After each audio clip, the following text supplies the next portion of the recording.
Alors, toujours Ariel qui a noté des élèves. Tu t'es prêté au jeu questions-réponses sur l'hypnose non verbale. Et tu es connu mondialement pour avoir été l'expert en la matière d'hypnose. Et surtout, tu as créé ton école, ton université pour faire des formations d'hypnose non verbale. Aujourd'hui, Marco, question-réponse très rapide. Peut-on développer, grâce à l'hypnose, des aptitudes intellectuelles? Oui, disons que on peut utiliser l'hypnose dans l'éducation, c'est-à-dire il y a des techniques qui permettent aux personnes d'être plus concentrées, plus focalisées et au-delà des discours intellectuellement, oui, c'est-à-dire on peut apprendre pour l'apprentissage, on peut apprendre plus de choses, on peut avoir des méthodes, on peut, il y Ça a, veut dire que ça peut développer la mémoire et la concentration des oui, personnes.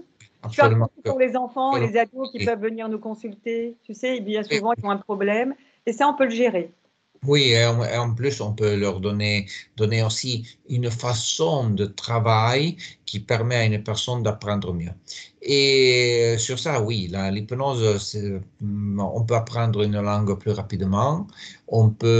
L'important, c'est apprendre à se mettre en état. Ça, c'est lié beaucoup à l'auto-hypnose, ce type de travail.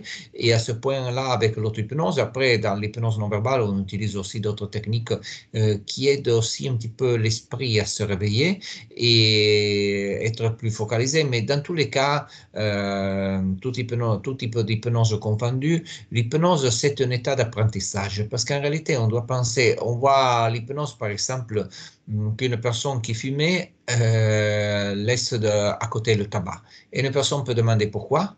Parce que c'est comme si elle Ça a sera pris. l'objet d'une prochaine vidéo. Le Oui, tabac, la ah, perte de poids. N'oubliez pas qu'on sera là et oui, on fera une petite vidéo spécialement sur ça très, très bientôt. Vous inquiétez pas.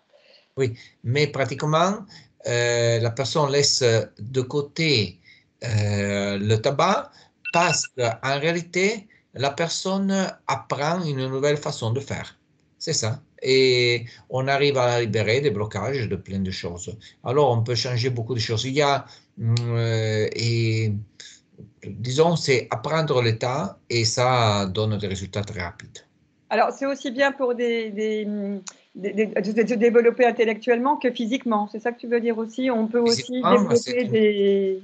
ben, ça touche un petit peu physiquement, c'est un petit peu le discours, c'est pas comme l'intellectuel, c'est plutôt lié à une image de soi. C'est beaucoup plus semblable au discours qu'on fait avec la perte du poids. Parce que si on doit se développer physiquement, c'est l'esprit qui va travailler sur le corps. Il faut savoir que plus on a de conscience sur le corps, plus aussi même le corps va réagir. Et l'hypnose, c'est une façon de porter la conscience sur le corps. Alors, tu veux dire aussi que ça peut nous changer notre caractère? L'hypnose n'est pas miracle, mais c'est un travail. Hein. Il faut laisser l'hypnothérapeute vous aider à vous développer. C'est bien ça? Est-ce qu'on peut modifier notre caractère?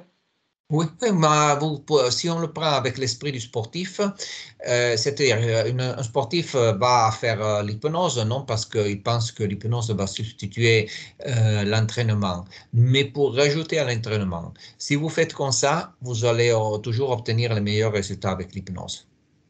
Très bien, bah écoutez, c'est le mot de la fin. N'oublions pas que Marco Paré, oui madame, vous avez raison, Marco Paré, c'est P-A-R-E-T. Voilà, on me posait la question de savoir comment s'écrivait ton nom, et qu'il y a des vidéos sur YouTube qui fait des démonstrations, et également des vidéos sur YouTube où on peut apprendre l'hypnose non verbale. C'est ça? Oui, oui, c'est ça. Il est fou ce Marco, il est fou, ils sont fous ces Italiens, ils nous offrent tout. Eh ben, on n'a plus qu'à en profiter. Oui. Marco, merci infiniment, ciao ciao, à très bientôt. Merci, merci, ciao, ciao, ciao.